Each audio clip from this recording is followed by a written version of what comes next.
नमस्कारम।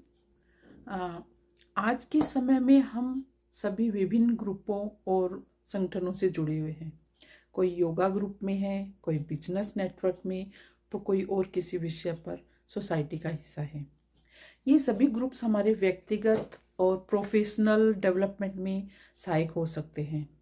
लेकिन क्या हमने कभी सोचा है कि इन सब के बीच हमारे देश के प्रति हमारी जिम्मेदारियों का क्या है? आजकल कई ग्रुप्स में यह नियम होता है कि आप केवल उनके विषय से जुड़े मुद्दों पर बात कर सकते हैं। लेकिन क्या यह सही है?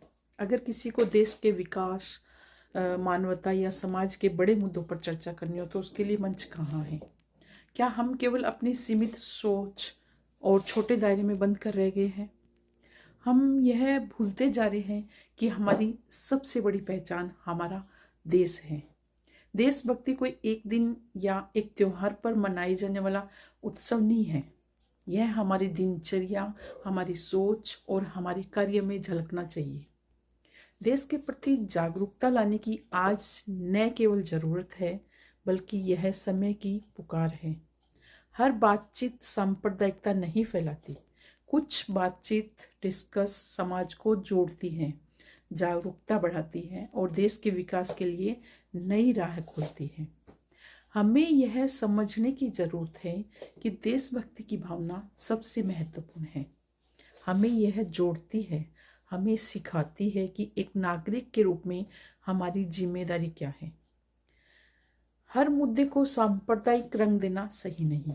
समाज में सांप्रदायिकता को रोकने के लिए भी बातचीत होनी चाहिए। यह वही माध्यम है जिससे हम समझ और सहयोग बढ़ा सकते हैं। सोशल मीडिया और ग्रुप्स का सही उपयोग सकारात्मक बदलाव लाने के लिए करें। वहाँ ऐसे मुद्दों पर भी चर्चा करें जो देश और समाज के लिए जरूरी है। आज हमें एक नई पहल की जरूरत है। अपने ग्रुप्स में महीने में कम से कम एक बार देश और समाज के जुड़े मुद्दों पर चर्चा करें। अपनी सोच को व्यापक बनाएं। हर विषय के मूल में मानवता और देश हित होना चाहिए। नई पीढ़ी को सिखाएं कि देशभक्ति केवल नारे लगाने या त्योहार मनाने तक सीमित नहीं, बल्कि यह हमारे हर छोटे बड़े कार्य का हिस्सा होना चाहिए। आइए हम सब मिलकर एक ऐसा समाज बनाएं जहां डिस्कस खुला हो, जहां हर नागरिक को अपने देश के प्रति रेस्पॉन्सिबिलिटी निभाने का मौका मिले। देशभक्ति केवल एक भावना नहीं, बल्कि यह हमारी असली पहचान है।